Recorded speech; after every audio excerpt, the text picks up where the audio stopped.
तो दोस्तों एक बार फिर से रूस का एक पुराना एयर डिफेंस सिस्टम काफी ज्यादा चर्चा में आया है, क्योंकि इस एयर डिफेंस सिस्टम के बारे में ऐसा बताया जा रहा है कि इसने अब तक के सबसे एडवांस और लीथल फाइटर जेट F-35 को एक ही बार में मार गिराया था।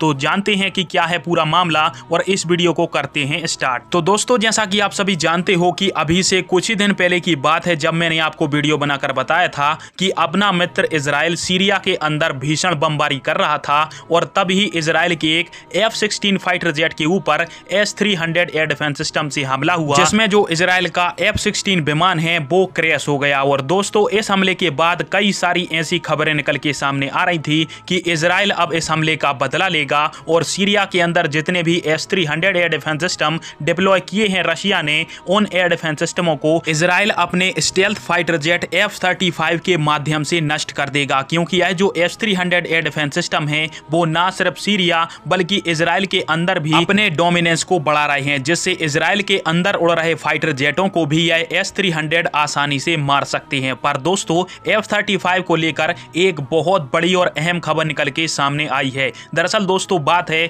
16 अक्टूबर 2017 की। इसी प्रकार से एक बार इजराइल ने सीरिया के ऊपर भीषण बमबारी करी थी और तब इजरायली एयरफोर्स का जो नेतृत्व कर रहा था वो कर रहा था इजराइल का F-35 फाइटर जेट। और दोस्तों खबरों और कुछ मीडिया रिपोर्ट्स के हिसाब से माने तो सीरिया के अंदर deploy Russian S-200 air defence system ने इस F-35 पर एक मिसाइल मारी, जिससे यह जो F-35 है वो क्रैश होते होते बचा। और इस पूरे इंसिडेंट के ऊपर इजराइल की तरफ से ऐसा बयान निकल के सामने आया था कि सीरिया की तरफ से मिसाइल तो हमारे फाइटर जेट को मारने के लिए लॉन्च की गई थी, परंतु यह जो मिसाइल है वो हमारे फाइटर जेट को लगी नहीं थी। और जब हमारा F-35 वापस अपनी देश की सीमा में यानी इजराइल लौट रहा था तब पक्षियों के झुंड से टकराने के कारण F-35 काफी ज्यादा डैमेज हो चुका है। और इसके बारे में हम यह नहीं कह सकते हैं कि अब यह हमारा F-35 उड़ पाएगा या फिर नहीं। पर दुनिया भर के कुछ मीडिया रिपोर्ट्स आउटलेट्स के हिसाब से ऐसा दावा ठोका गया था कि F-35 को S-200 ने मार गिराया है।